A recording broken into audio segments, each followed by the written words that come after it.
What the actual fuck?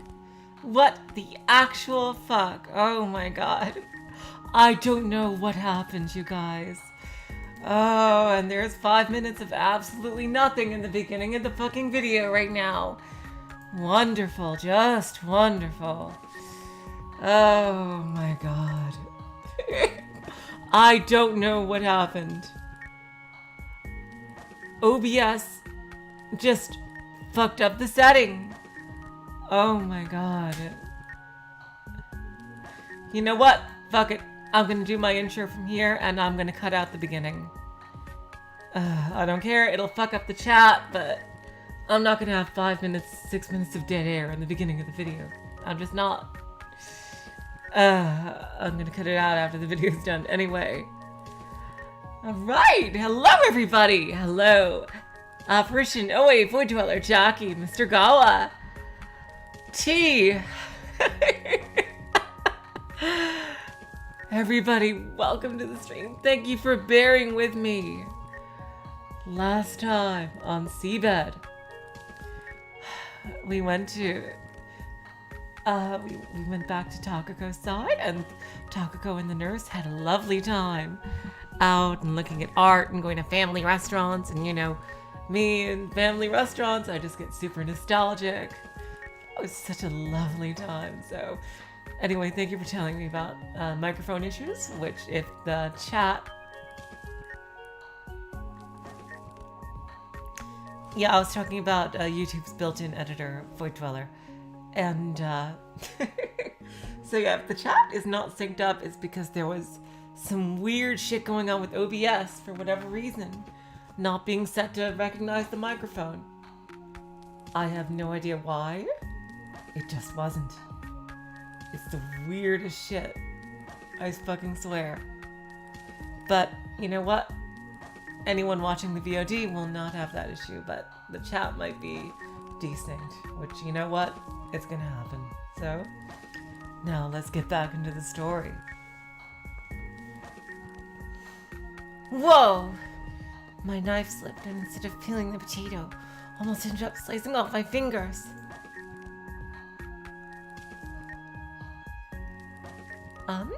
Give that to me? Give that to me? My potatoes got taken away. Mayuko pressed the kitchen knife against the potato, and using only her thumb, guided the blades so they peel the skin off the thing. She picked up the peeled potato with the tip of the knife and tossed it into the bowl. I think I got it. I picked up another potato, pressed the blade against it, and using only my thumb. Yes, just like that. Whoa! I almost severed my fingers. Yep. Oh god, I hate kitchen knives. I keep my fingers as far away from as possible from sharp knives. I just when cooking, it's like the scariest thing. Like I see people like going really fast right by their fingers. Braver than I would ever be. Seriously. I placed the potato on the chopping board and sliced it into a rectangle. It became half its previous size, but at least my fingers were safe. You're wasting food. Jeez, give me a break. It's not like we're short on potatoes or anything. You don't cook much, do you? No. You have made curry before, right? A few times using the curry sauce mix. Represent! That's what I do too! And it turns out really nice. I had a bunch of extra spices, you know. This is my first time cooking with spice powder, though. Sacre Dieu. Your first time? Oh god, I mixed up Sanai's and Mayuko's voices. Thank you, Apparition. Your first time? Don't get your panties in a bunch, okay? I've written down the recipe. Sorry, jeez. Oh my god, a lot. I'm gonna say, I really love the characters, but I gotta say, a lot of them do have very similar character designs. I checked the little paper hanging on one of the cookware hooks on the wall. Add salad oil and some butter and then warm the pot. Add shredded onion to fill the entire pot. That's right, Void Dweller. Mayako is good at ventriloquism. The oil vapor began hurting my eyes as I squinted into the pot, stirring it up with a rice scoop. I pulled the cord to turn the ventilator on.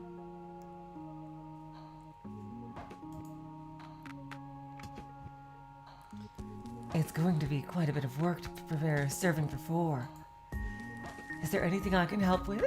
Did you like my Sanai impression? Yeah, it was pretty good. It sounded just like her. I'm good. I think it'd be better if you took care of that instead.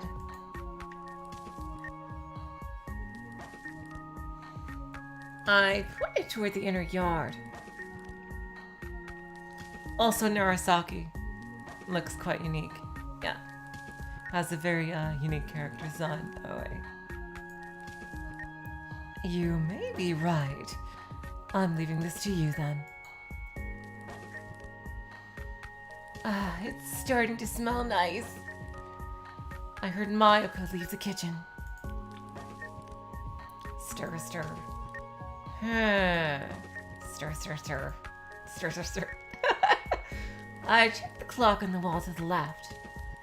3 minutes had passed since I started sauteing the onions. I love making sauteed onions. I don't know, that was one of my favorite things to cook. Probably because I like the taste of it so much. Aside from the clock, there were various cooking utensils. Frying pans and ladles hung on the wall. Bottles of salt and sugar rested on the shelf in front of me, as well as a can of cinnamon and bag of cardamom I brought yesterday. There was a window below the shelf, though. Oh, through which I could see a part of the inner yard. Stir, stir. I stopped stirring in the same direction and tried flipping the onions over. A wisp of smoke escaped from the bottom of the pot, making me cough.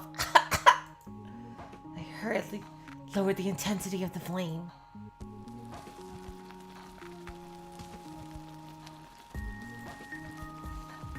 The onions at the bottom all look pretty brown. Once the onions release water and settle at the bottom of the pot, add water, curry powder, and seasonings, then simmer.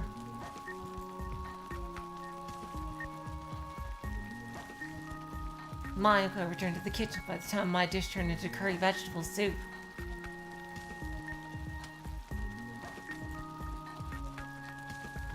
It smells good. Because I made everything myself, starting with the powder.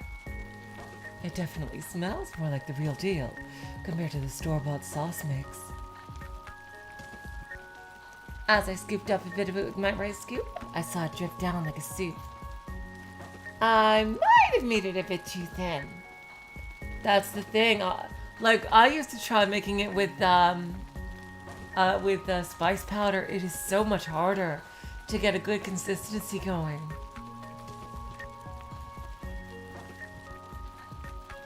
Maybe it just needs more time to simmer.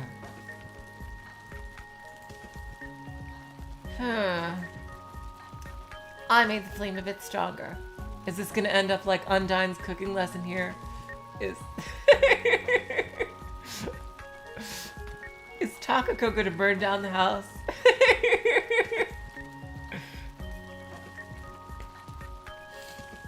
By the way, what are you doing there? Oh, by the way, what are you doing there? It's going to be a surprise. Mayako took a bowl from one of the shelves and added flour, salt, and some water into it. Udon?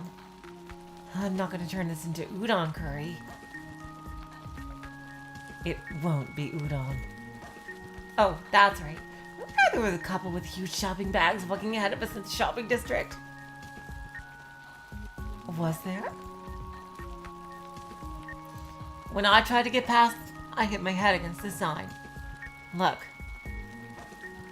I remember now. I brushed the hair from my forehead to show Mayuko my lump. Looks like it's swollen up a little.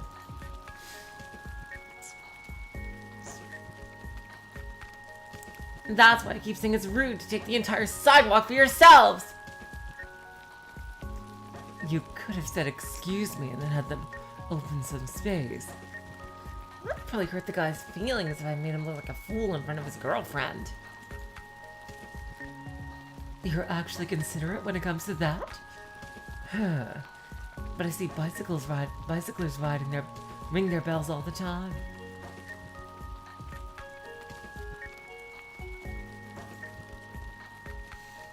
Jeez, I wonder what she'd be caring about too. You can take it off a bicycle. It's not that hard. That might be a good idea.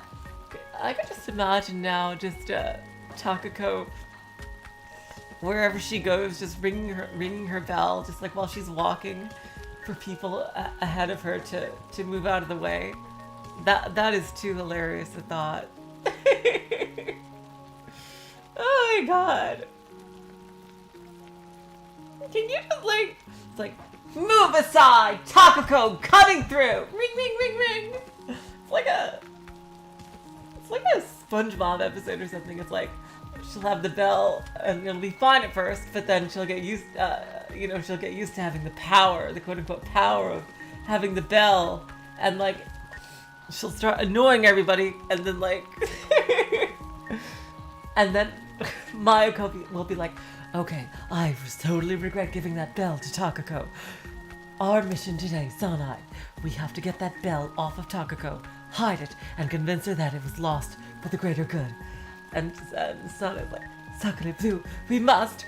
The bell is driving me crazy! And oh my god.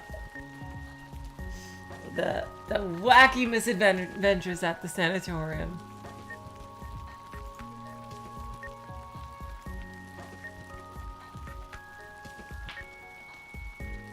But don't you think it would result in an even more embarrassing situation?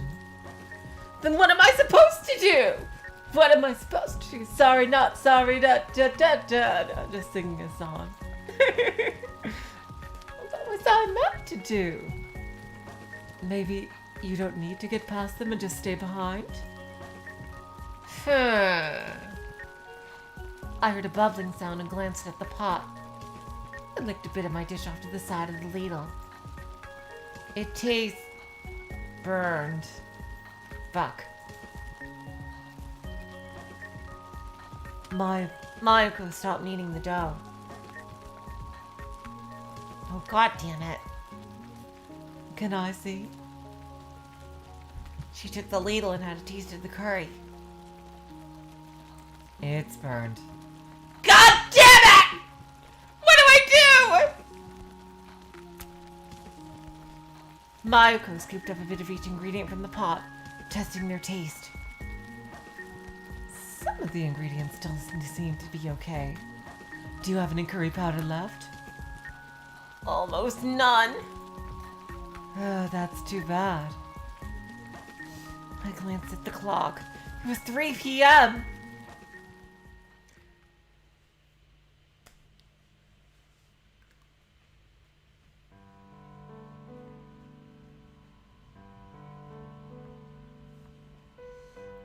Oh, this is a new background. I swear, this looks like a photo. They do such a good job with these backgrounds. They make them look like photos with the filter, I fucking swear. And, you can tell which ones are photos, that are filtered, but this looks like an unfiltered photo. It totally does. Like, you could tell me this is a photo of a real room, and I would 100% believe you. After dusting off and carrying the table and chairs from the storeroom, we covered the table with 2 tablecloths. One was gray and an intricate design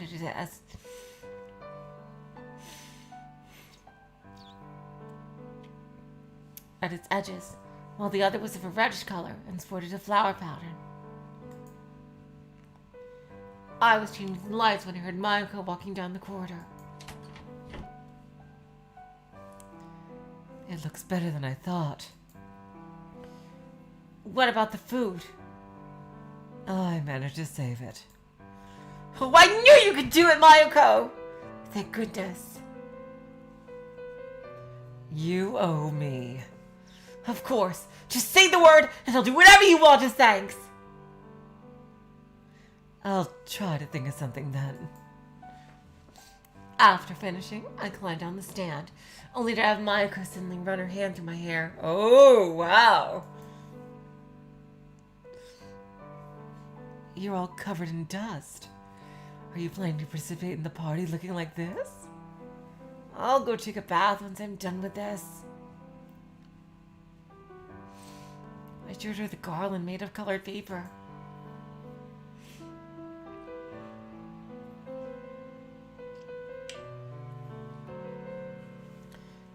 It certainly has a Christmassy feel. When did you have time to make it? Yesterday. When Mayuko took one of his hens in her hands, her face clouded over. It's because you stay up late making things like that. Please don't pour salt on my fresh wound.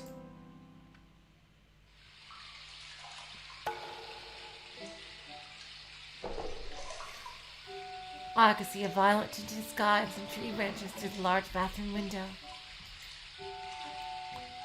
I didn't turn on the lights, but it wasn't too much darker in the room than outside. Oh! YouTube, please don't kill my stream. Oh god. Oh wow. Damn, that is a dangerous angle.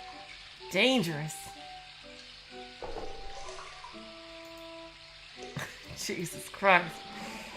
Oh boy. I spotted Kozue washing her small body in front of one of the mirrors. Well, you're quite extravagant, taking evening baths at your age. What does that have to do with extravagance? I'm talking about taking your time to soak in the bath on the weekend, then cooling yourself off with a can of chilled beer before dinner.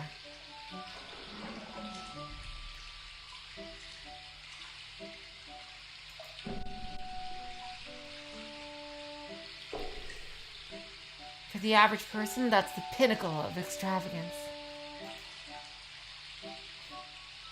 I think I swapped him. Did I swap him?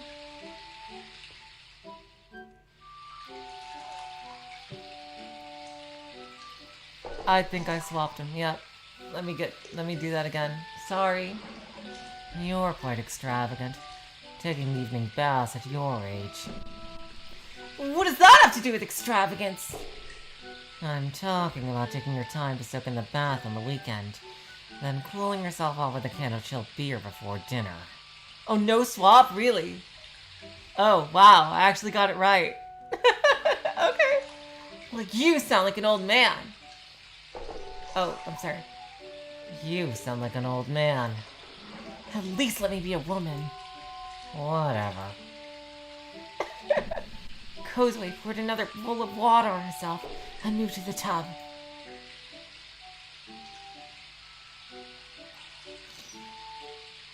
Did you decide on what to wear for the party? Are you actually serious about that? To an extent. I doubt the others will care too much about the dress code. Well, not like I mind. Then don't ask for nonsense like that to begin with. Yep, that's the Burncastle voice.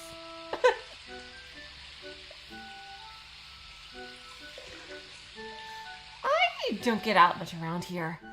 I thought it'd be cool to dress up with everyone at least once a year. I see. I didn't expect you to actually have a reason. You think I'm just messing around all the time, don't you? Not really. I glanced at the purple sky one more time and stood up. The water was splashing all around me. I'll get out first. Cosway made a brief nod.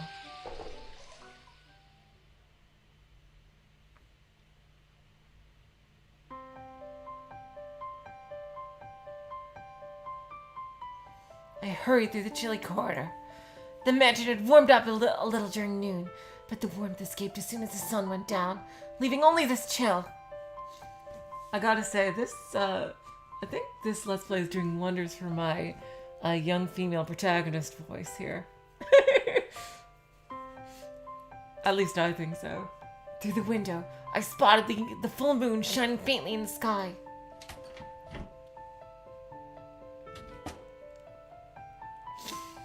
I closed the door as soon as I entered the room. Whew! It's so nice and warm in here. Welcome back. Mayuko turned to me. I almost froze to death in the corridor. The kerosene stove flame gently flickered under the kettle placed on it. I see you've already changed. Does it look good on me? You look pretty handsome. It would look better if your collar wasn't crooked, though. Whoops! Mayuko pointed at her own neck. I fixed my collar right away. The tea is almost done. Oh, cool. I'll have some. I'll bring your dinner while you drink, said Mayuko as she left the room. I was left alone in the room, with only a table, 4 chairs, each with a different design, likely stemming from different periods, and a bunch of garlands around me. The first chair was of a deep wine red color, with a red cushion and a high backrest. The second was embroidered with green velvet, and looked almost like it came straight from England. The third one was a country-style chair made of oak. Finally, the last one looked like it was from the Victorian era, with cat-like legs and a delicately embroidered flower pattern on its fabric. As I sat down in the country-style chair, the one I found the blandest, Mayuko returned to the room. On the tray she placed in front of me rested a saucer and a cup of black tea.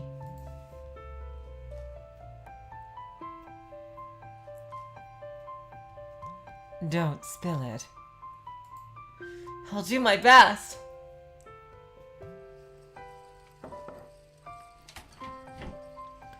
Following a brief knock, the door opened. That is a very lovely touch, apparition. Like, when she was describing the tablecloth, it was like literally that exact tablecloth right there. I gotta say, whoever modeled these rooms did an incredible job. Really, it's like the amount of effort they put into doing this modeling.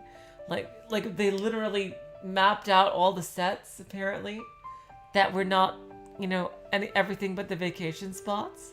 I think that's incredible.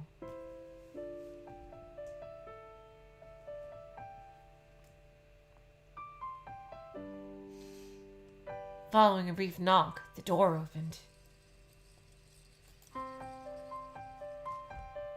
Good evening. Welcome. Have a seat here. Oh wow, she looks absolutely lovely. Damn, that is a wonderful outfit.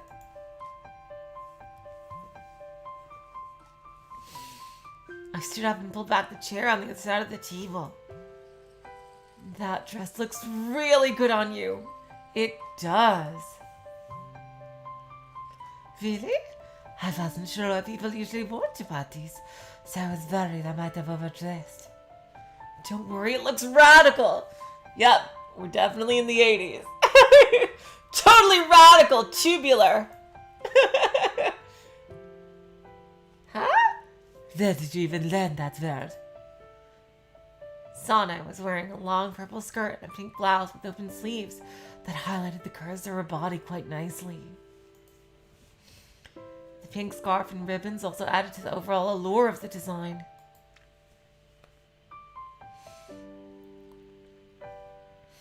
I just thought chic clothes would look good on you, but a dress like this is even better. Thank you. Merci. Sanai sat down in her chair, visibly conscious of her open sleeves. Oh, I think shirts like that look lovely. Like, I love the open shoulder sleeves. Like, if you have nice looking arms, then that looks absolutely wonderful. Do you want a shawl? Sana shook her head and held up a couple of the records she brought with her. This is what you asked for? I gave their labels a quick glance. Most of them were classical music. Something calm and soothing would be good right now. I spotted the folk song I heard in town yesterday. You even had this. Thanks. I took one of the records out of the case, placed it on the record player that used to be in Sanai's room, and let down the needle.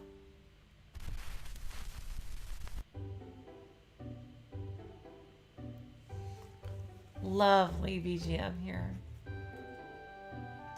Reminds me of an RPG right here. After some brief noise, music started playing. Right then, the door opened and in walked Mayuko, holding a big pot.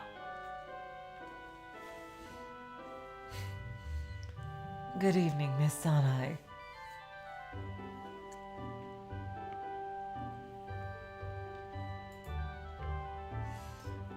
Good evening. Oh wait, are you serious, Jackie? That the mansion used for reference of this place was also used for Fate Stay Night and Rewrite? Oh my god. Wow. Must be a very famous place in Japan then. I bet a lot of tourists go there. Do you need help? I'm good. Oh god damn it. I thought, wait, Jesus Christ. I'm good. Do you need help? Yeah, okay. Jesus Christ. See, that's not fair. Why is this a separate quote? These two should be on the same line, since they're by the same character. That's a dirty trick.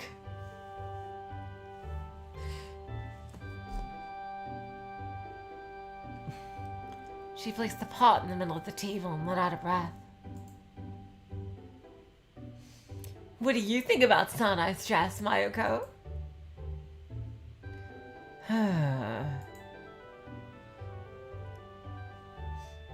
Mayuko looked Sanai over from head to toe.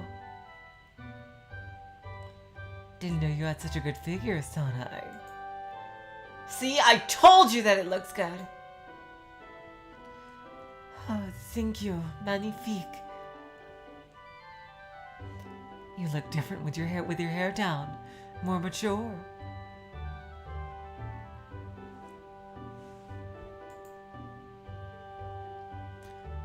Really? Sana looked away as her cheeks flushed, then ran her hand through her hair. I agree, definitely. Mayuko regarded her with a gentle smile.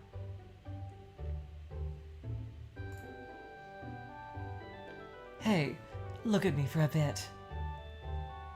Oh, hey, look at me for a bit. Sana turned towards me. Relax, I'm just gonna take your glasses off. See if they do that thing, you know, in movies when they take the glasses off a girl and then for some reason, against all known laws of aviation, the girl becomes like 10,000 times prettier, even though I myself am partial to glasses girls, but what you gonna do?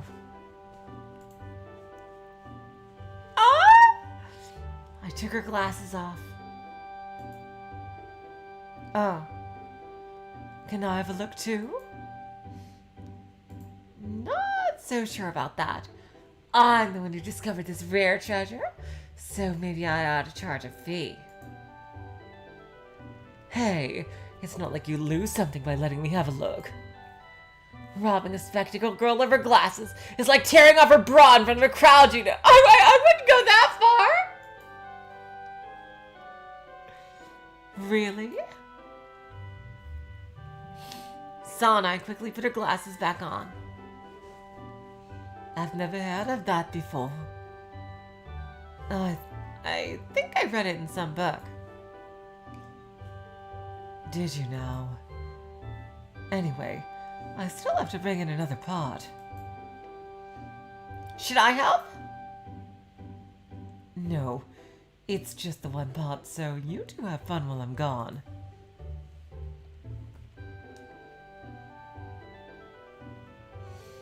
Mayuko left the room.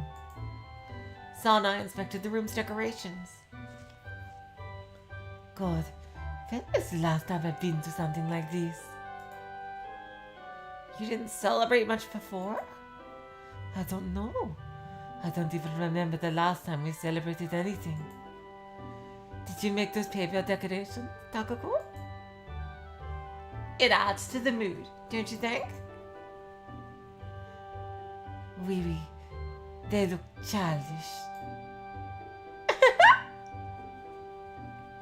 Sanai snickered to herself.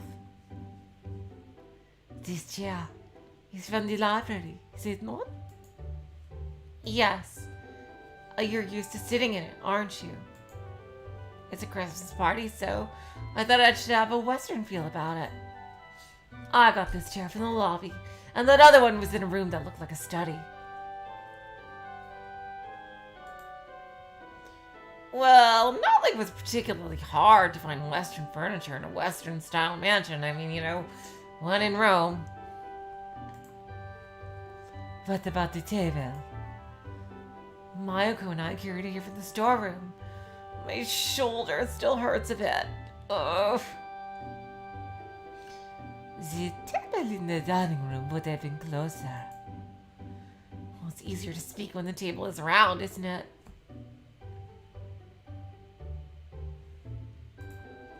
A wise person once said, the better the organization, the less obvious are the individual achievements of its members.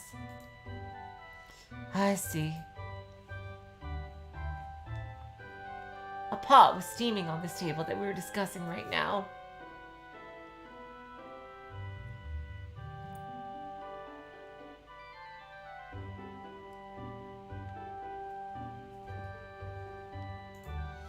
Sanai stared at it.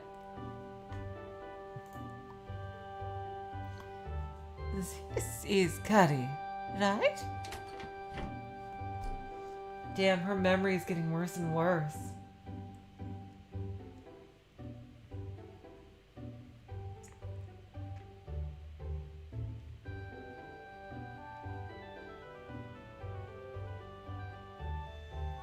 I heard footsteps outside, and soon enough, the door opened. Oh my god! I found a cute guest on my way here. Kozue entered the room after Mayuko. She was wearing a light green one-piece dress. Great find, Mayuko! I stood up and pulled back the chair next to me. This is your seat, Kozue. She walked over the table with small steps. I'm glad you actually considered my suggestion. About the dress or about coming here? The dress, of course.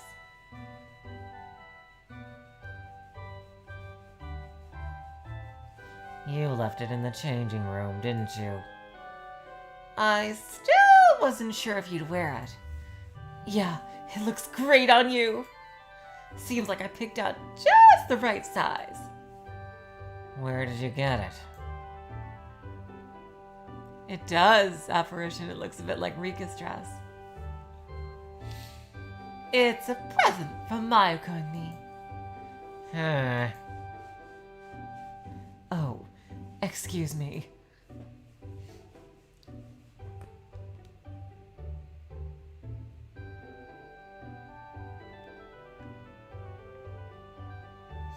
Mayuko placed a wooden bowl of potato salad and some plates on the table.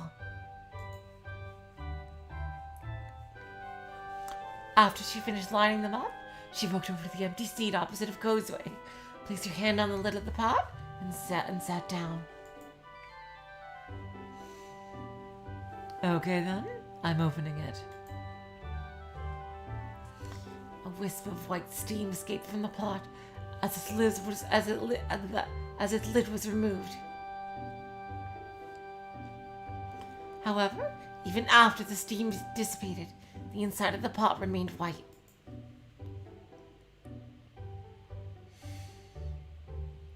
Is this a stew? So, your special curry was actually stew. Bravo. Everyone's picking on me! I clung to Mayuko's sleeve as she grabbed a ladle and began serving the stew to everyone.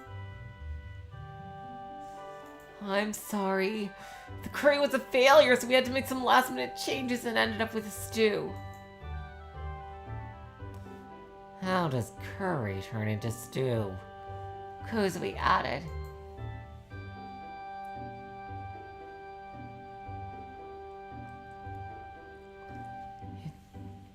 It does that when you sacrifice your morning cereal for burning the pot. I see. Here. Oh, here. This one's for Kozue. Mayuko handed me Kozue's soup bowl.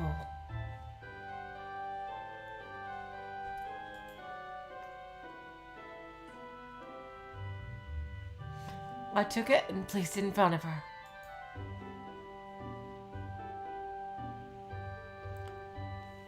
What kind of meeting is this anyway?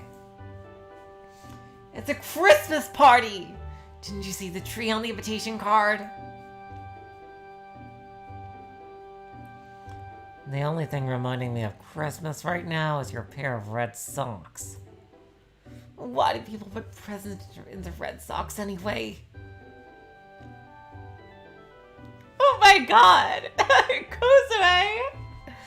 3 girls are about to be sold off into slavery, so Santa prepared the gold to save them. But when he threw it into the chimney, it all ended up in the socks that were hung above the fireplace. Apparently.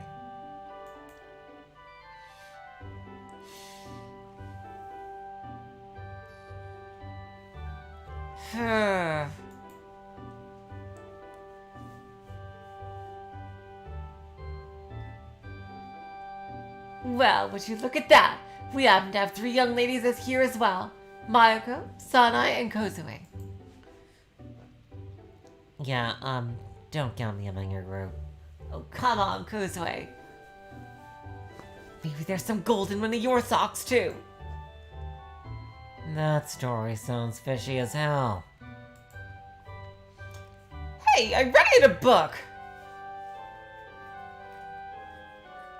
Mayuko finished handing out the stew to everyone and sat down in her seat.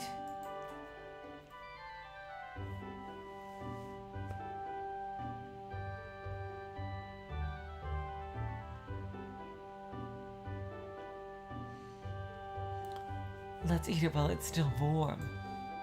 Time to dig in! I placed my palms together. Itadakimasu! Sanai did the same a moment later, while Kozue just mumbled something under her breath.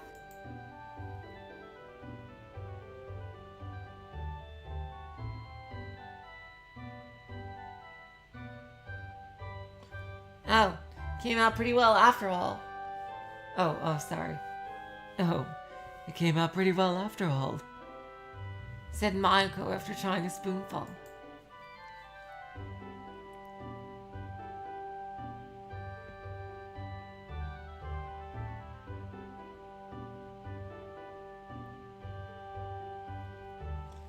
It tastes good, said Sanai.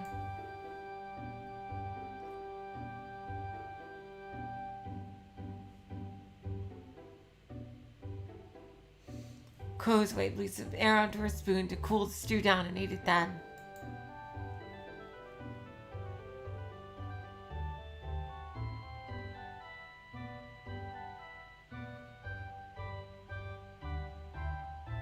would have felt more like Christmas if this was curry, though, I said to Kozue. Kozue narrowed her eyes.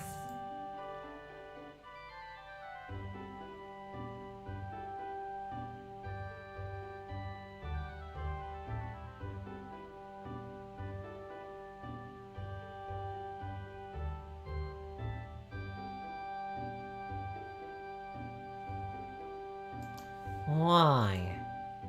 Stew feels like a winter dish to me, while curry is more fit for summer, in my opinion. Oh, that was Mayuko. God damn it. Stew feels like a winter dish to me, while curry is more fit for summer, in my opinion. Kozue nodded in response to Mayuko's words.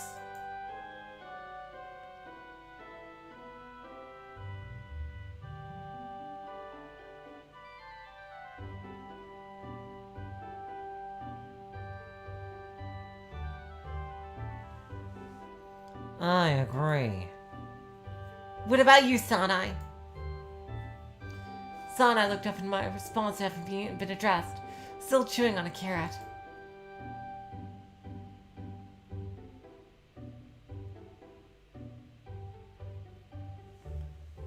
Stews for winter, I suppose. So you were only saying that because you like Oh, so you were only saying that because you liked curry, Takako. I feel like a foreigner all of a sudden. I sliced a stop-seam potato in my hand with my spoon, then put it in my mouth alongside a small portion of the stew.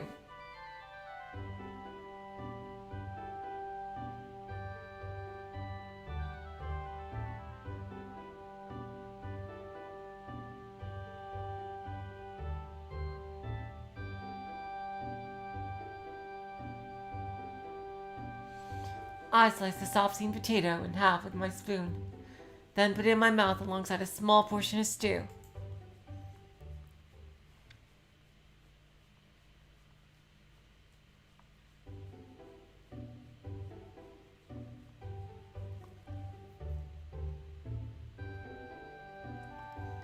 After we got rid of all the dishes, the only thing left on our table was a lone pencil holder.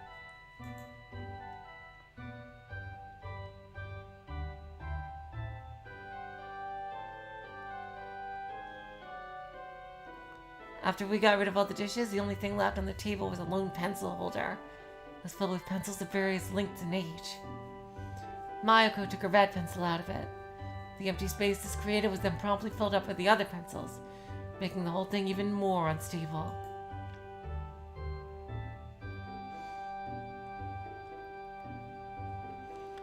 The purple one's next, Takako. I'm not sure it's even possible at this point.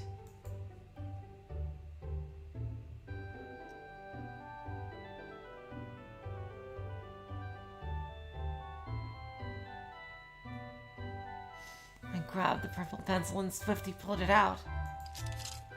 Losing their support, the pencils fell and scattered across the table. Oh, I lost again!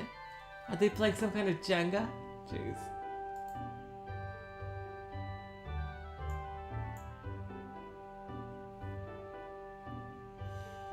It's because you're doing it too fast, said Sanai. Oh, I lost again. Is what she said earlier. I think I didn't read that line. The grandfather clock in the lobby struck the hour. Excuse me for a bit. I stood up and left the room.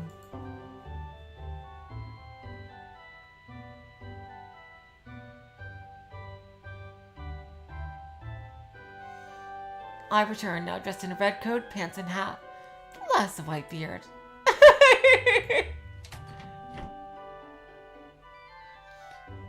Ho ho ho! Merry Christmas! Kozue jumped up as I threw the door open. She was the first one to see me.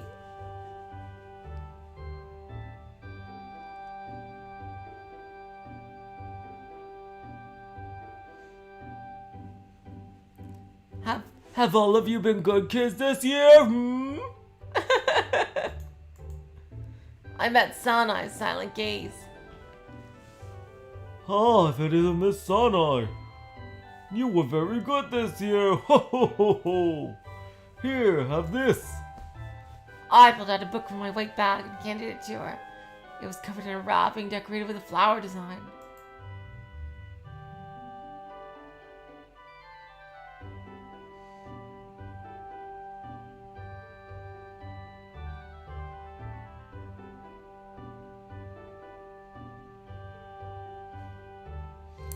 Thank you very much. I turned to Kozue next. Next up on the list would be Kozue. You were a little naughty this year, especially concerning your treatment of the lovely, beautiful, and genius Miss Takako. Don't push your luck. Yeah, whatever. Just get it over with already. I handed her a red bag with a big ribbon. Be a nice girl next year, okay? Ho ho ho ho!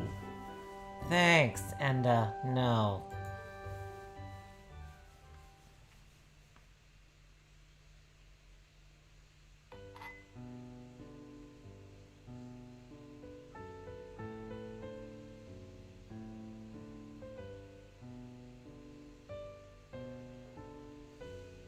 After we finished playing cards, Mayako left us to make some tea. Upon returning, she placed a cup in front of each of us. She also brought a double dessert plate with chocolate on it, as well as another small plate with some stretched dango covered in soy flour.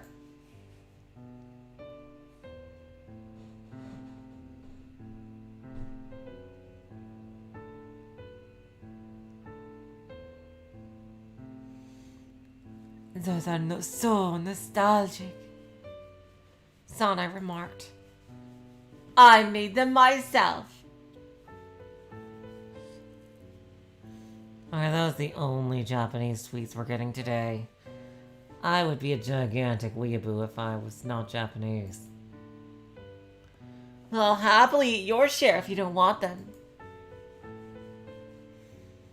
I'm not giving them away. A wisp of steam billowed from the hot tea.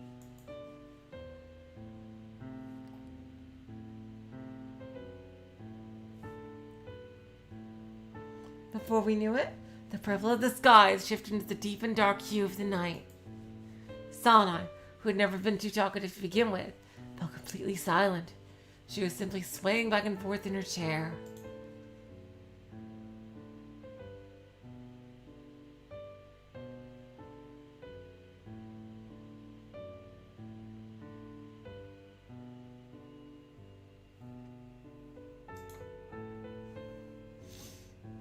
Sana, who had never been completely silent, she was simply swaying back and forth in her chair. I could see the silhouette of a massive tree beyond the window.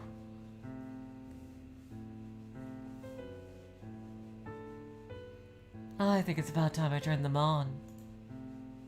Yes, please. Sanai's gaze followed Mayako's back as she left the room. Oh, and yes, she did, Void Dweller.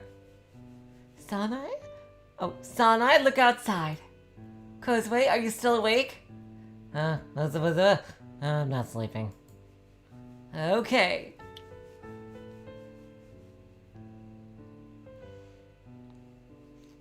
I switched off the lights. Darkness enveloped the room. The faint glow of the stars is its only source of light.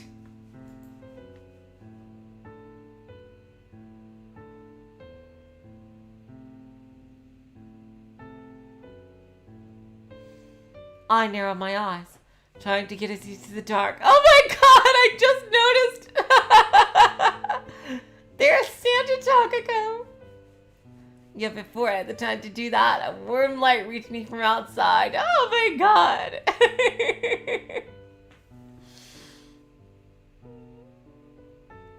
Yep, see, look, Void Dweller, she did. Countless orbs of light drifted in the air. Kozue approached the window and looked outside. Is that a Christmas tree? The camphor tree has lights on it.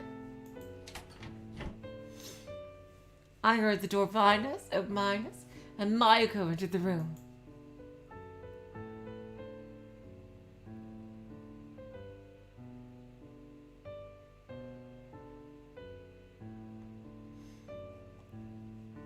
How does it look? It's beautiful. So, maybe we should have bought more lights. Oh, okay, that's a different person talking. It's beautiful, though maybe we should have bought more lights. Well, that looks plenty to me. The blinking lights of the camphor tree illuminated all of us, cozily by the window, Sanai in her chair, as well as Mayuko and myself chatting by the door. What a lovely Christmas party.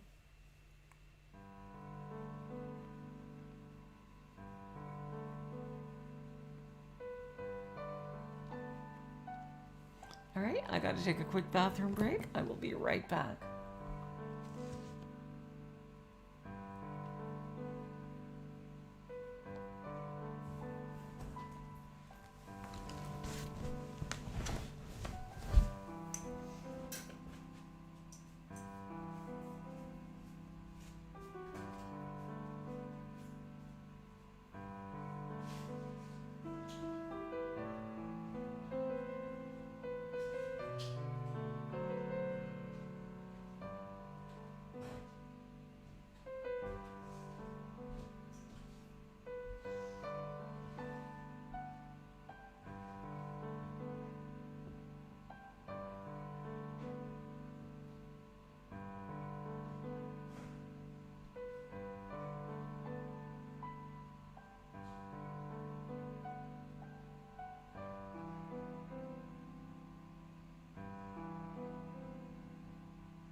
Alright, and we are back.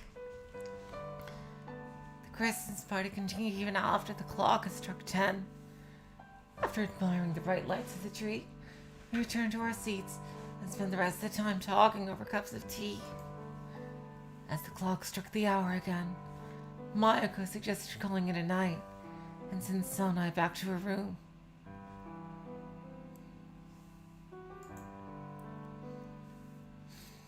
Sonai wanted to stay and help with the cleaning, but Mayako wouldn't have it. Meanwhile, Kozue had completely fallen silent by 9:30. Her eyes looked even more drowsy than usual. When Mayako told us to wrap things up, she silently stood up and left the room, just like that. With no one left to talk to, I had no choice but to help Mayako clean up. Mayako tried refusing my help again, but I ignored her. I placed the remaining glasses on the tray and carried them to the kitchen. Even during the party, Mayako kept carrying out plates as we cleared them. So right now, the only things left were just a few glasses and a plate with some snacks.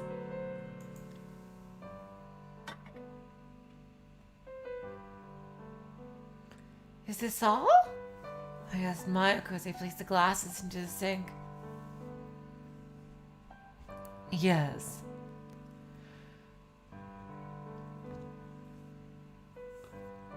Feel free to return to your room and have some rest. What about you? I'll go back to my room, and as soon as I finish washing these glasses.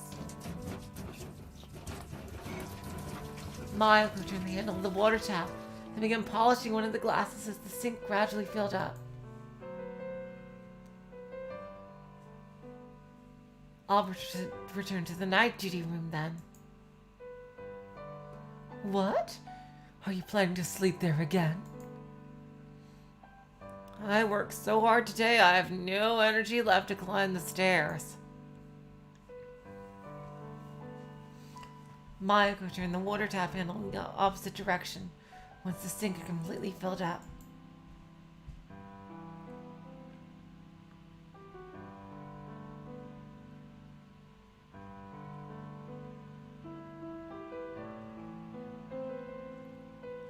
Oh my god. Jeez. I have a quandary here. You know what? I'm gonna give Seabed a pass because it's the first time in Seabed. I suppose it cannot be helped, then. Yep. Anyway, I'm off. See you. After getting permission to sleep in the night duty room, I left the kitchen.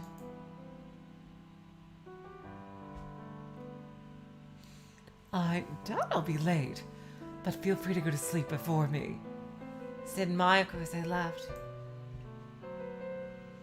I gave her my reply and continued outside.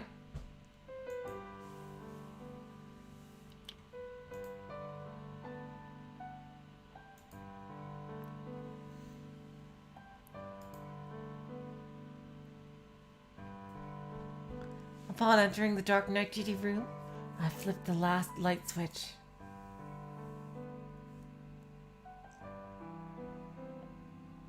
Oh, hello, Princess of Balance. Welcome to the stream.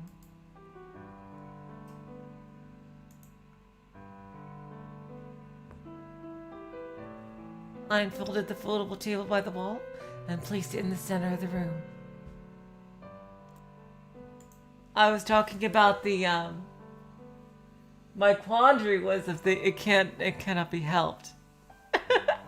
Whether to use the counter or not, and I eventually said no, because that's just for the Higurashi console arcs, because it was overused there. But strangely, you know, in the current Higurashi console arc, we haven't had a single instance of it. It's just really heavily in the earlier arcs.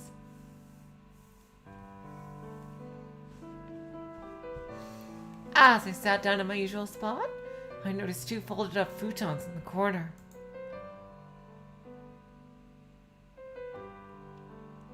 I stood up, picked them up, and placed them somewhat close to the table.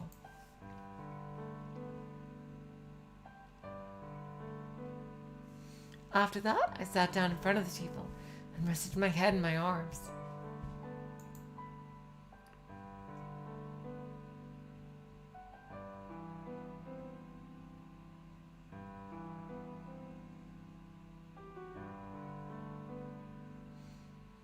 I let all the energy leave my body, like air escaping an inflatable boat.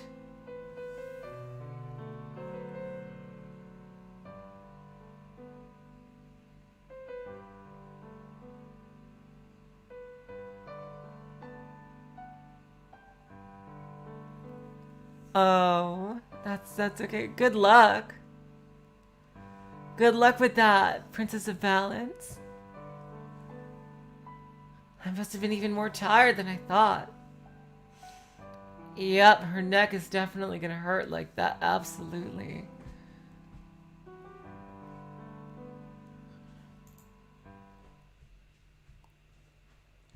I closed my eyes. She can have another dream of a vacation.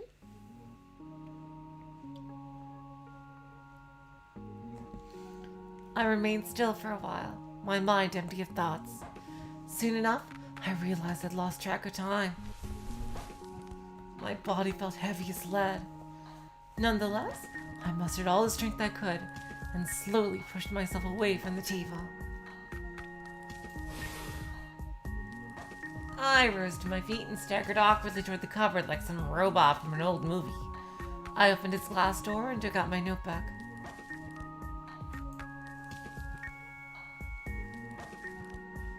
Finally, I sat back down on the futon. The only thing on the notebook's leather color was the name of its manufacturer.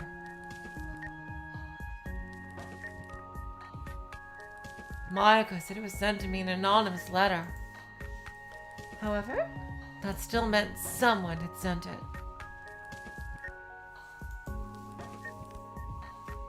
I opened it up and took out my bookmark. What is going on with this? Seriously. I am like, who sent it? Was it Narasaki? Narasaki seems to be like the one who's gonna like act as the go-between in some ways.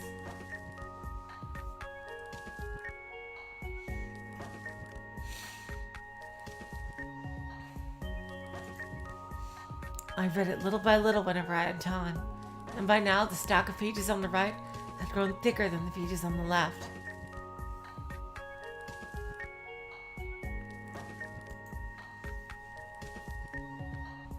What I read so far was basically a diary about my childhood.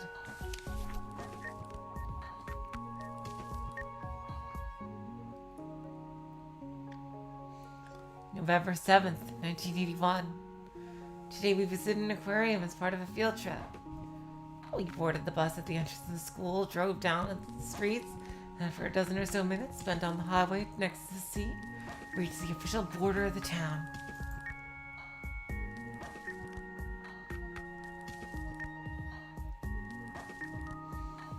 Since there were no other aquariums close by, most of the other kids had already been to it with their families. Nonetheless, Takako happily discussed all the fish. Oh yeah, that's right. This is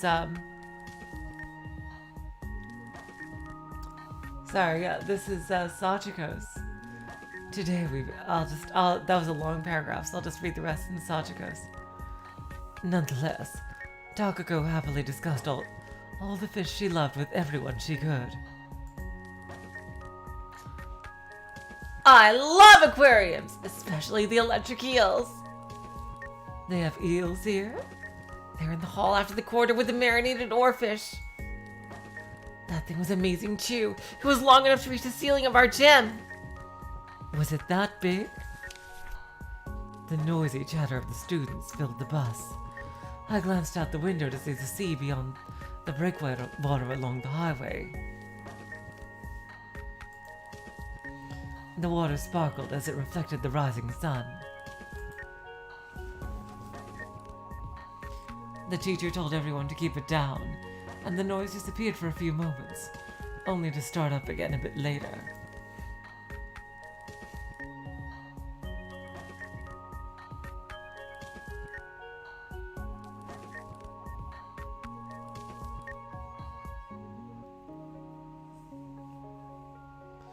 To enter the aquarium, we had to pass through the spinning tetrapod-looking thing one by one.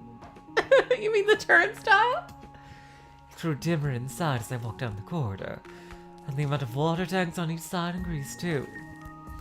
Below, there were right panels with the name of the fish and brief descriptions of their habitats.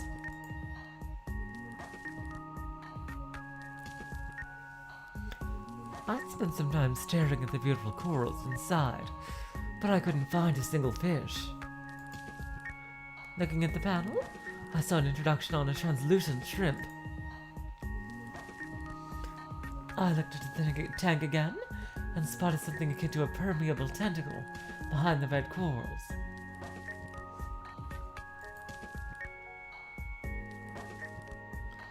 I quit reading for a moment and rubbed my eyes. I felt pain behind my eyes, just like the first time I read the diary. But it was no longer as intense as before.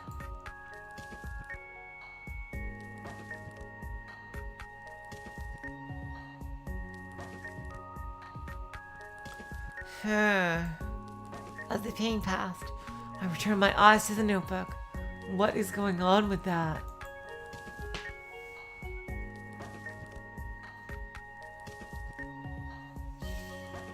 I felt the memories of the aquarium come alive in my mind. We were playing Shiri-tori in the back of the bus with Sachiko.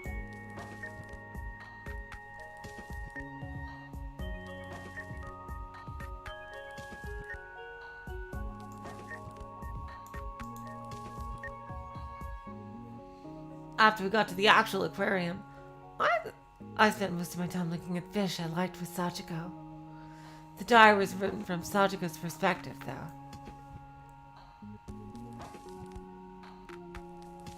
And gave the script a hard look.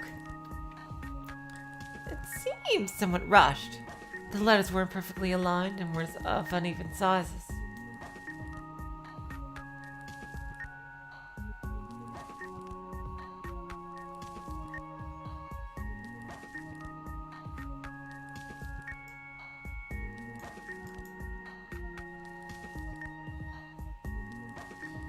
The letters weren't perfectly aligned and were not of even sizes. Their shape, however, was perfect. Almost like they were printed. What is going on? What I found disconcerting was that this obviously wasn't Sachiko's handwriting. Whoa! It bore some level of similarity, but Sachiko's handwriting reflected her calm and practical personality. I'd never seen her misalign her letters like this. Damn, she knows her so well.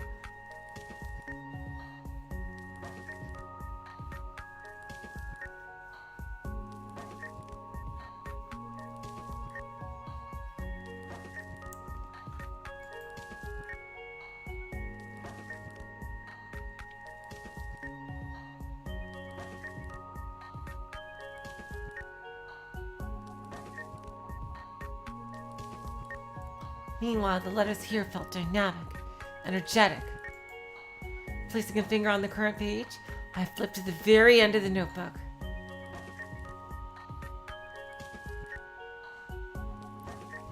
Its final pages were empty, without any information that would hint at who wrote it or why. And there was one more thing that bothered me. The dates in this diary were all over the place. Why would someone make a fake diary and send it to her? I flipped through a couple of pages and checked the dates.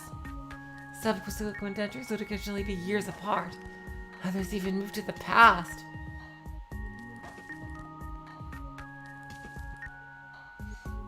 It felt completely random.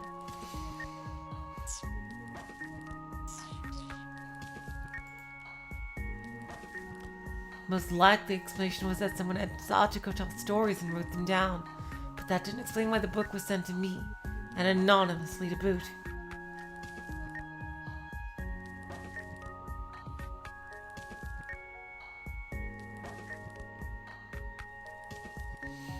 I stretched my neck and arms to avoid cramping up in this position. Blind guesses wouldn't get me any closer to the answer.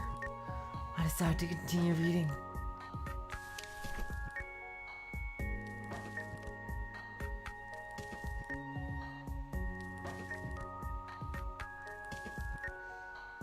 Let's go see the electric eels. Oh, let's go see the electric eels. Takako pulled me by the sleeve.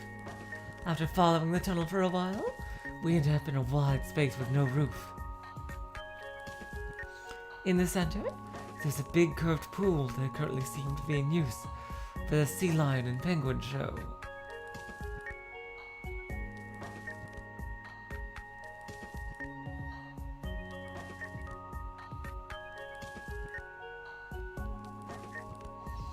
After following the tunnel for a while, we ended up in a wide space with no roof.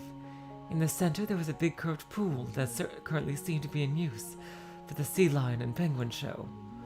Most of the students stopped there to look at the sea lion playing with a ball, but Takako said we could always check that out later, and continued to another corridor while cheerful music played in the background. It grew dark again, and I felt cold.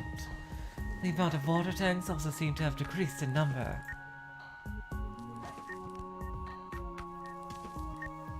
Takako led the way with confident steps.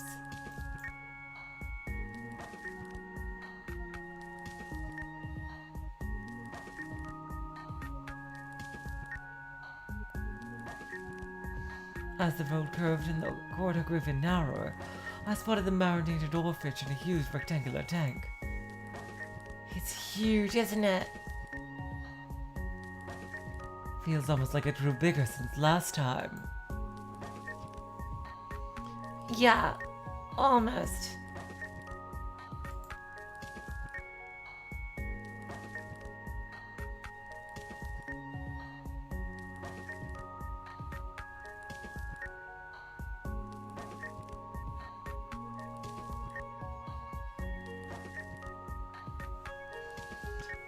The washed-out giant had cavities for eyes, and looked quite creepy with its sharp teeth peeking from its half-open mouth. This thing could make a small child cry. I visited this place when I was small, and never found it scary. Is that so?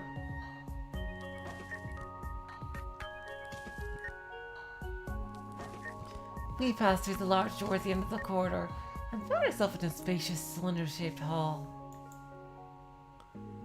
What a lovely picture right here.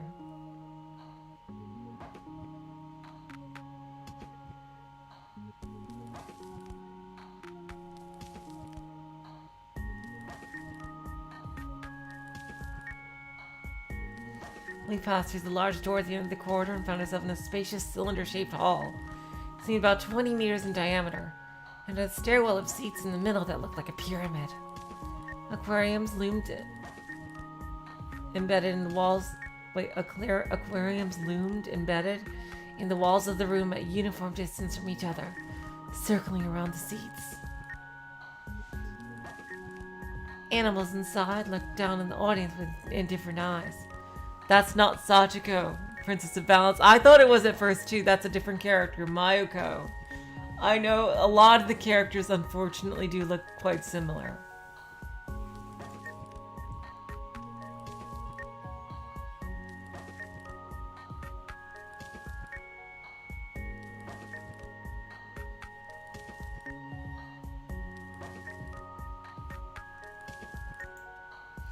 Takako, mumbling something about the usual place, headed straight ahead and took a seat at the center of the pyramid.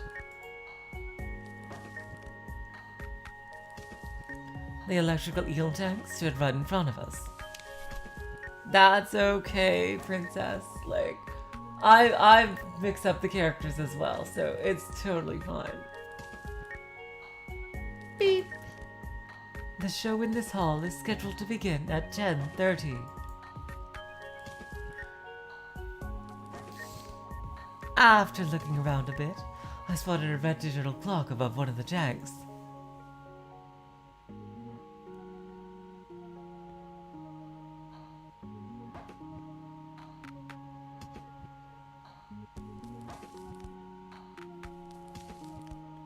Beep. The speaker is turned on again. It is time to begin the show. Please direct your attention to the aquarium with the lights. It was the one with an octopus. a translucent bottle seemed to fall in from the top. It came with a cap you had to turn in order to release the feed inside.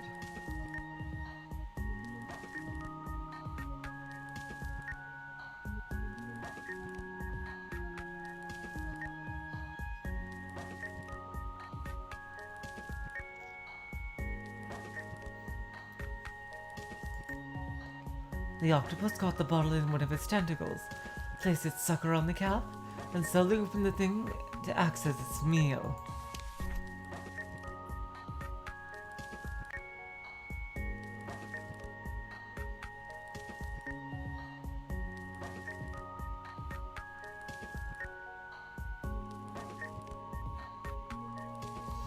Most people don't realize just how intelligent octopuses are.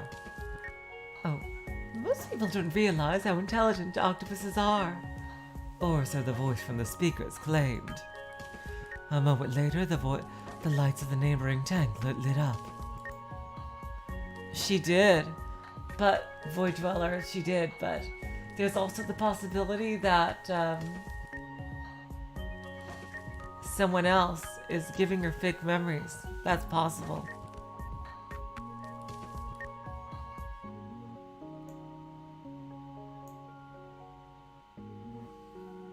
Next, please observe the parrotfish. A couple of colorful rings were lowered into the tank. The fish swam through all of them, and after getting some feed, circled around and passed through the rings again.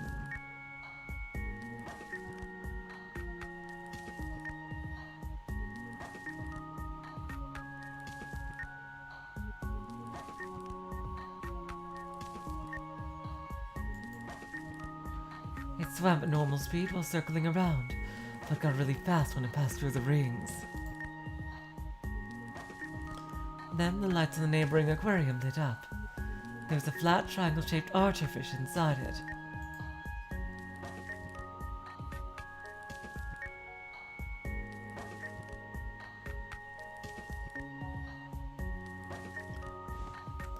We will now see how archerfish make use of the water to catch their prey.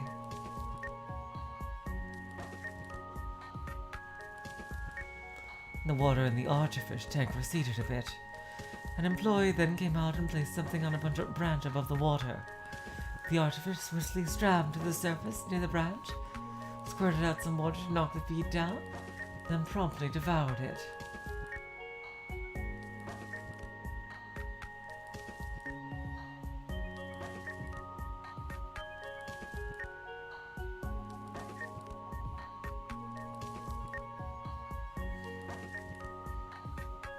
The archerfish swiftly swam to the surface near the branch, squirted out some water to knock the feed down, then promptly devoured. Oh, I already read that part. I'm sorry. Archerfish can squirt water up to 3 meters in height. However, they are also able to jump out of the water, increasing that height even further. The next one was the tank of the electric eels.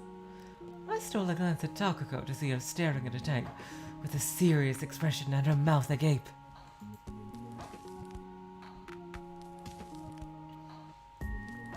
The length of electric eels varied from 1 to 1.5 meters. I could see them swimming around in the tank with their huge, curtain-like fins.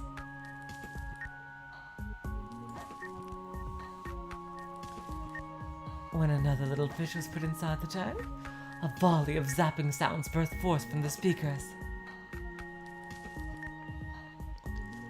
The sound you are currently hearing is an auditory representation of the voltage in the tank.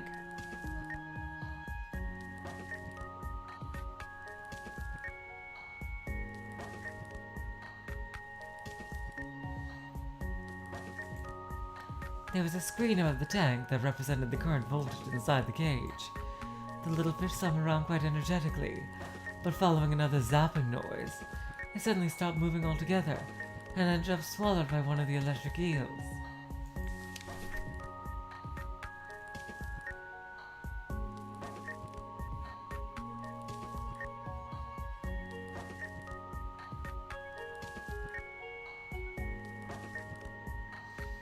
As our train departed, Takako gazed at the receding aquarium through the window with wistful eyes. The electric eels were so cool!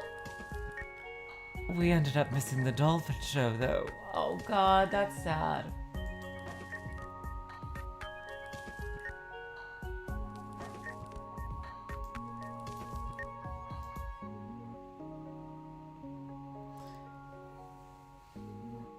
Electric eels, sea otters, and axolotls. Oh, axolotl! The best things that the aquarium has, anyway. Oh my god! Takako displayed a particular interest in axolotls, so we had to go to the exit where its cage was located a bit early.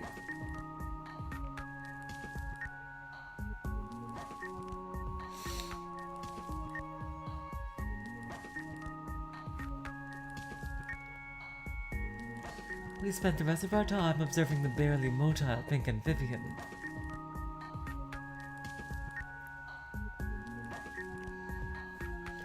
I wonder why they aren't selling axolotl plushies. Takako remarked as she gazed at the picture of the axolotl.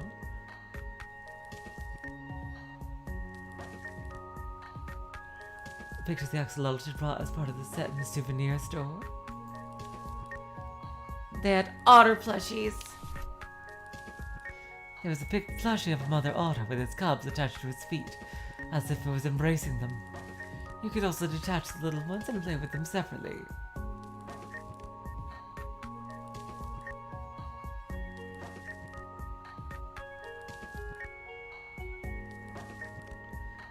I already have that one.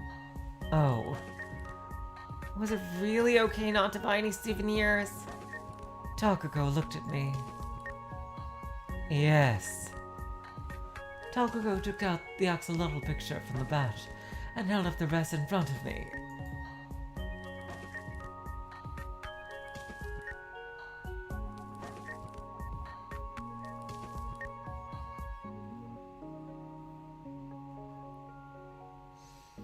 You can have one if you want. You can have one if you want. I don't. Oh, You could have one if you want. I don't. Look, there's even one of the oarfish. I saw an unnaturally long fish resembling a cutlass fish. Unlike a cutlass fish, though, this one had big red fins.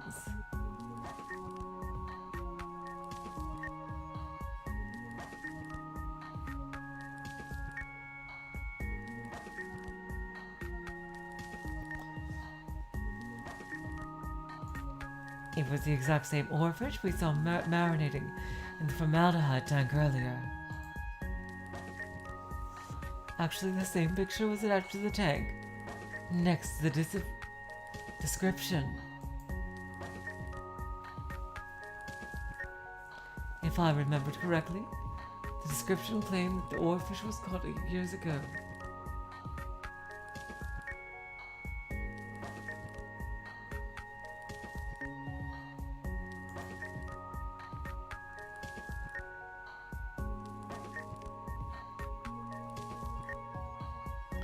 It was sent to the aquarium right away, and remained alive for a little while before ultimately passing away. In the picture, it was swimming in the tank.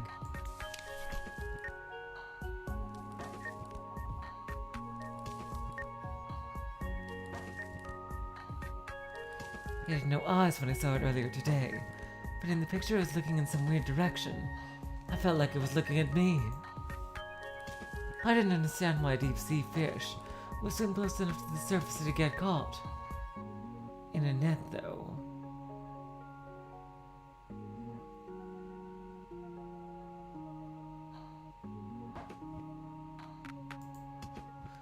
I wonder what thoughts circled through its mind while being locked up in that tank. Did it regret coming to the surface? I wonder why a deep-sea fish like this was swimming so close to the surface. Maybe it got bored of the darkness and came to see the coals. But the corridor it ended up in was pretty dark too. Oh, god damn it, I swapped him. But the corridor it ended up in was pretty dark too. Takako added.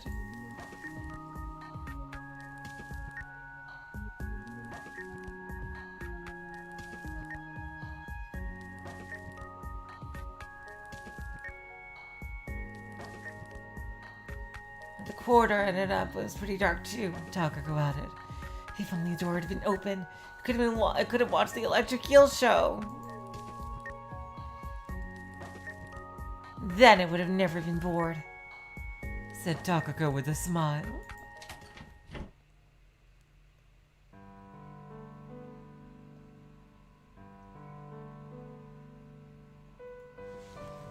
The door to the night duty room opened about the same time I finished that passage. I turned around to see Mayuko taking off her slippers by the door. I'm home. Welcome back.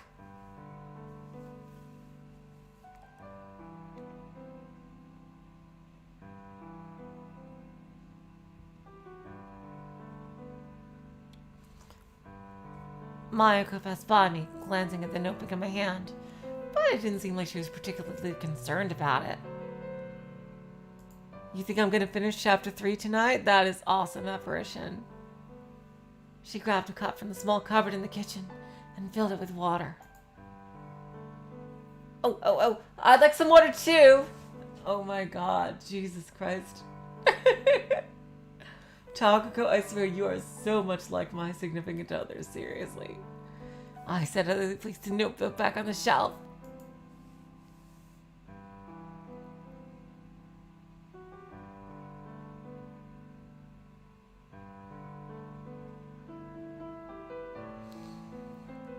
Mayuko watched the cup she had just drunk from, filled it with water again, and handed it to me. I took it. Maybe the temperature outside was to blame, but the water felt so cold I could have sworn I just swallowed a chunk of pure ice.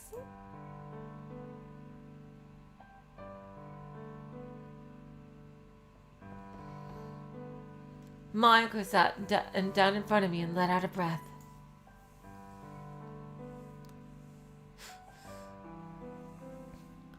Do you like aquariums, Mayuko? It's like, it reminds me of Danganronpa too. It's like, do you like boats? And it's like,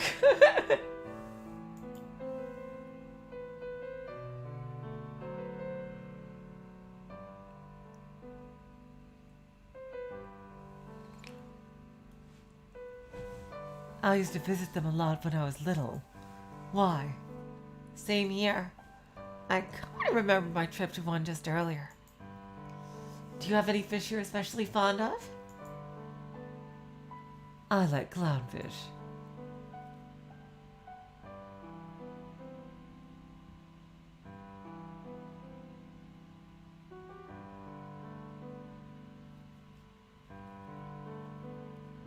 Same here.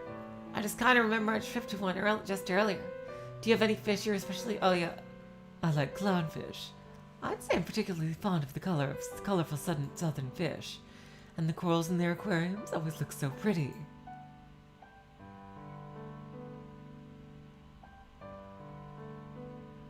What kind of fish is a clownfish?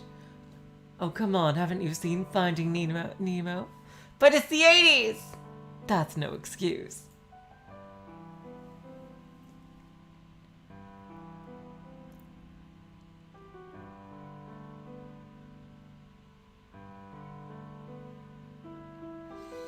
Mayuko made a fish shape out of her hands as she described it. It's orange and has a frame shaped like this. It also has 3 white vertical lines going through its body. Oh, and it tends to hide among sea anemone. It's especially cute to see if it carefully peeks out its face from them.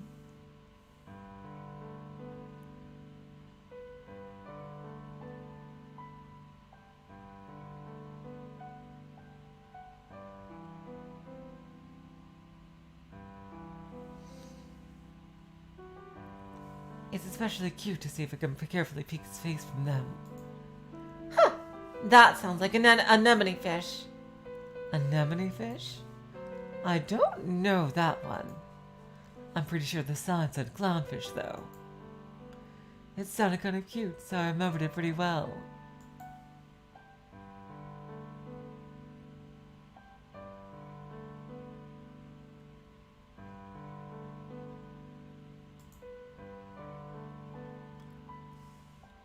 What kinds of fish do you like, Takako? Electric eels! Electric eels? The one letting out that zapping noise, right?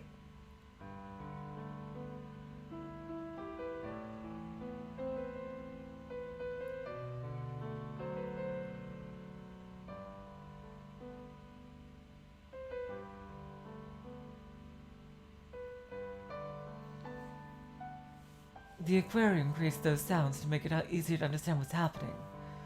So I guess the aquarium you visited had them too, huh? Yeah. I even got a little startled when that sound just came out of nowhere as I passed by the area. Are there any other fish you like? They're not fish, but I was always looking forward to seeing otters at axolotls. Me too. Axolotls got wildly popular among everyone because of that television commercial.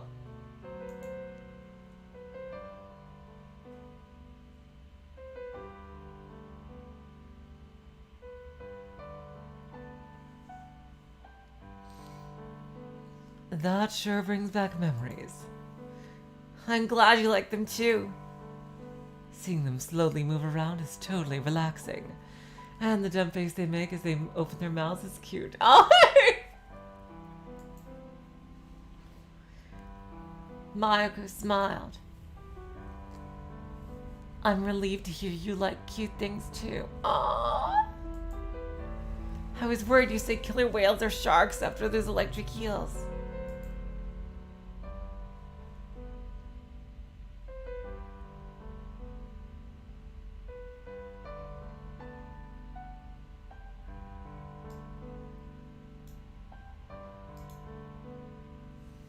I decided not to mention oarfish. I like cute things as much as the next person. It's just that I have more curiosity than most. I like cute things as much as the next person. It's just that I have more curiosity than most. You certainly do. Mayako agreed with a nod. So much axolotl talk here. By the way, axolotls are related to salamanders, right? I wonder if they grow big and change colors once they come of age.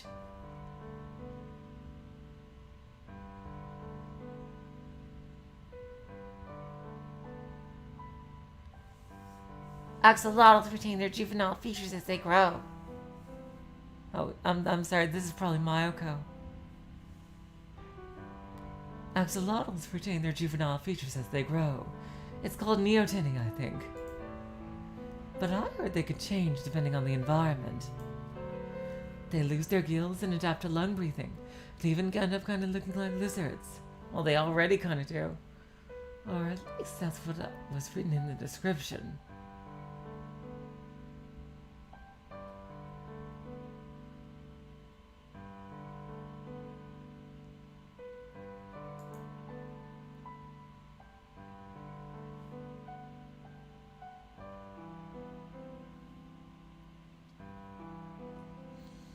I see.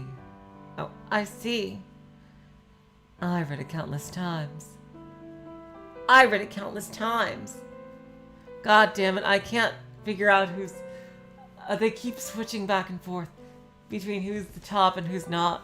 Jeez. You sound like you really liked aquariums. How about we all go to one sometime later? Are there any around here? Not anywhere close, but I heard a new one open near Osaka. It's pretty big too.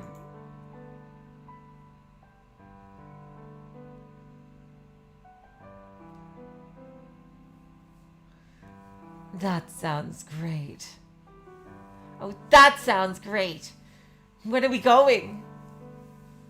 Let's see. Mayoko fell in thought for a few moments, then looked straight at me. We can think about that once we finish cleaning up after Christmas.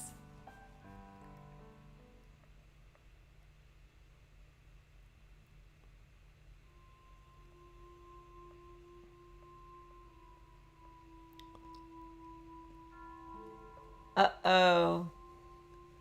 Foreboding music. Mayoko laid down the futons as we finished talking about the aquarium. She asked me where I wanted to sleep, and I said here. I climbed into the futon and closed my eyes.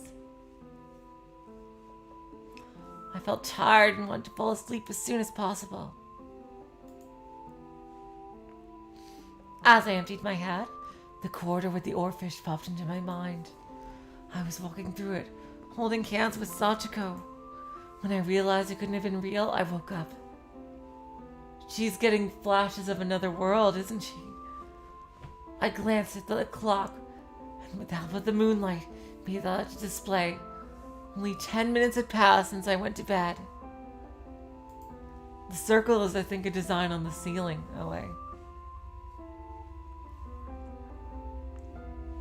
My hand, however, was still pretending to hold Sachiko's. It made me wonder if it was a dream or a delusion. In the end, I figured there wasn't much difference between the two.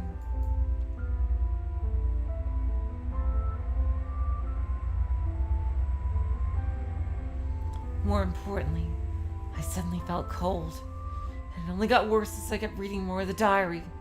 The more I remembered my time with Sachiko, the more I felt the void where her presence used to be. Oh no. I truly felt like a hole had opened up within me. I agree, Void Dweller, it does feel like there are inverted notes in the music. If I listened in, I could hear the sound of the wind blowing through it. That hole had been there all along. I remembered someone telling me that. Who? I glanced at Mayuko and saw her sleeping on her back, completely undisturbed. Her profile looked beautiful in the moonlight. She reminded me of Sachiko a little. Thank you! Oh my god, it's not just me. Wanting to take a closer look, I climbed out of my futon and drew closer to her.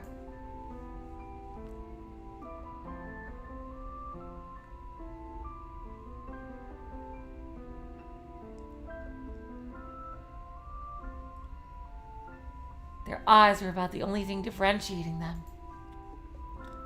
Sachiko always looked like she was sleepy, which made the shape of her eyes appear somewhat narrower than Mayuko's.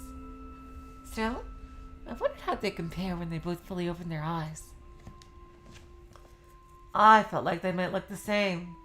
Huh. Ha! Oh my god! We were literally just talking about this. Oh my god! How Mayuko looks so much like Sachiko. Like, what is going on with the worlds? So that was on purpose. Oh my god. Is Mayuko Sachiko? But she lost her own memory as well? And she has like a new identity? I wonder. That would be amazing if true. Is something wrong? Mayuko addressed me with her eyes closed.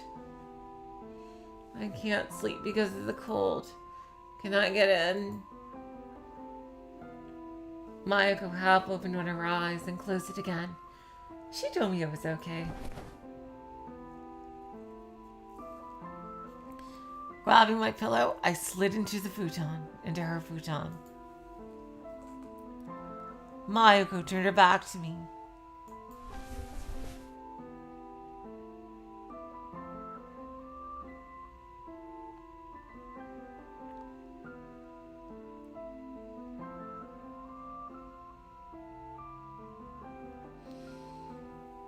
I hesitated for a second, then wrapped my arms around her.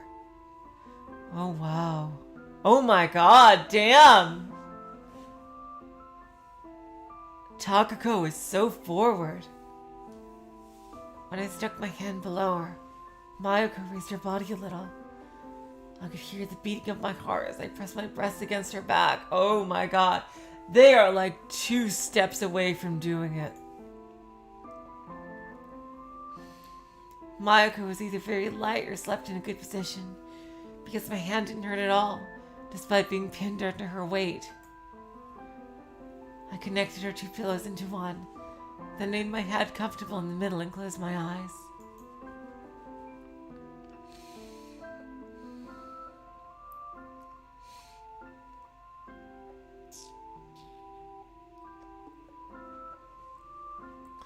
During my light fidgeting, my hand brushed against Mayoko's bra. Here we go. Here we go.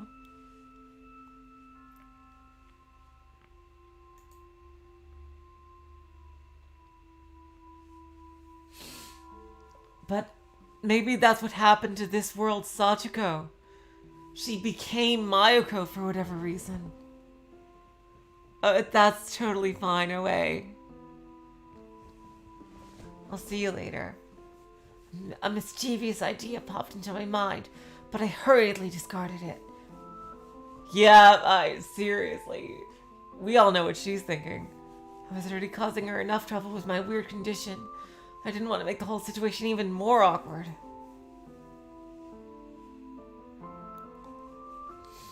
As I fell asleep, I dreamt of having sex with Mayoko. Damn.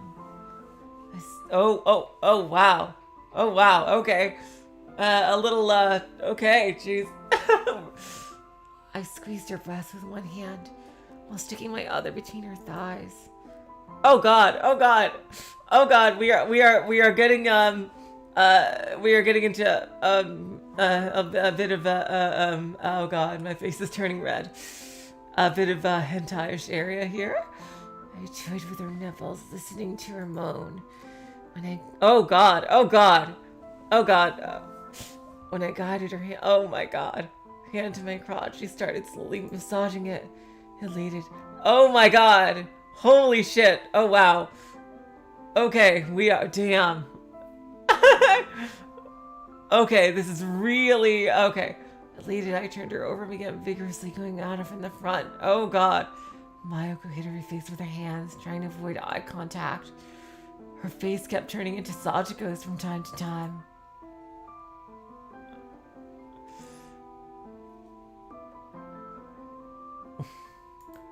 Oh god, YouTube. Have mercy on me, YouTube. Oh god. Oh god, yeah, yep, absolutely T. Definitely an 18 plus area. I still felt everything when I woke up in the morning. Before I opened my eyes, I checked my clothes in my left hand. I heaved a sigh of relief. My head hurt a bit. It must have been from the anxiety and my low blood pressure.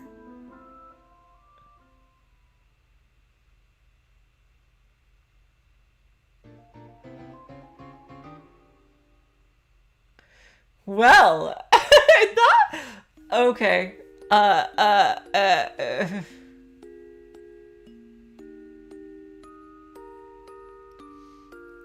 We're back to, Sachiko, oh, okay. Flashback! I wonder. Now we're getting the idea, is Mayoko Sachiko in some way?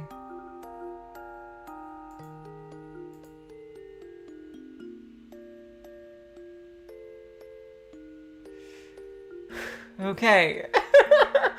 YouTube may not like that later. I'm surprised they're okay with it now. Yeah. I'll see what they say. That might be edited out later. If YouTube, says something to me. I didn't think they were gonna go that far. Holy shit. Damn. In the descriptions of things. My face is kind of beet red right now. Oh my god. Okay, you think it'll be fine, Jackie? Okay. I always knew Takako was the thirstier one, clearly. But, like, damn. But that leaves us with an interesting thought. Like, it's crazy how when we began this stream, I was saying how Mayoko looks so much like Sachiko, and like I was confusing them and everything. Is like, I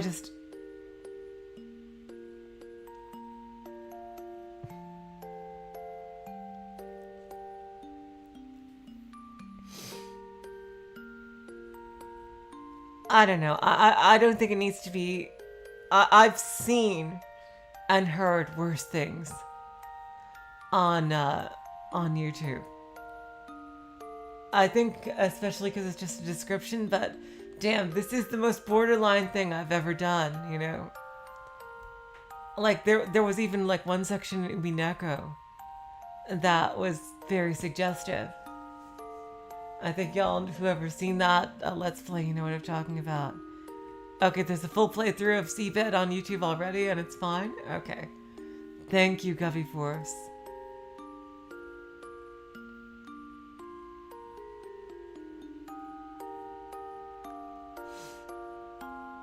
Oh my god, okay. Anyway, I'm going to edit out the first 5 minutes of this